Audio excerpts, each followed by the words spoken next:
د سیلابونو تازه څپې د ننګرهار په یو شمېر ولسوالیو کې یې درانده مالي زیانونه اړولي.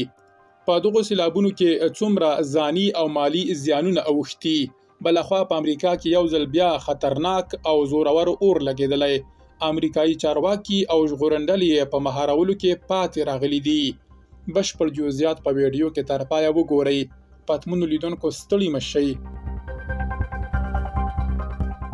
نیویارک ټایمز ورځپاڼې راپور ورکړی چې له تیرو 2 ورځو راهیسې د کالیفورنیا ایالت د سان لویس او بیسپو ولسوالیو په ځنګلونو کې اور لګېدلی دی. د راپور له مخې اور وژونکو ډلو تر اوسه 10% کنټرول کړی دی. په راپور کې راغلي چې تر دې دمه تر 80,000 جریبه سیمې ته اور پراخ شوی او لا هم مخ پر وړاندې روان دی. له همدې امله یوه ځایي لویه لاره تړل شوې او خلکو ته امر شوی تر څو سیمه پرېږدي او خوندي ځایونو ته لاړ شي.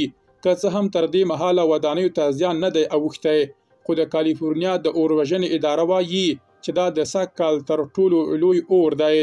بلخوا د ننګرهار یو شمېر اوسیدونکو افغانستان انټرنیشنل پښتو ته ویلي چې د یکشنبې پر ورځ سهار وختي په بېلابېلو ولسوالیو کې د بارانونو له امله سیلابونه راوتي دي. د ګوشتې، مومندرې او لالپورې ولسوالیو اوسیدونکي وایي د دوی په سیمو کې یې درانده مالي زیانونه اړولي دي. سرچینو زیاته کړې چې د دغو سیلابونو له کبله په یادو ولسوالیو کې زرګونه جریبه کرنیزې ځمکې زیانمنې شوي او همداراز یو شمېر څاروي هم لاهو شوي دي.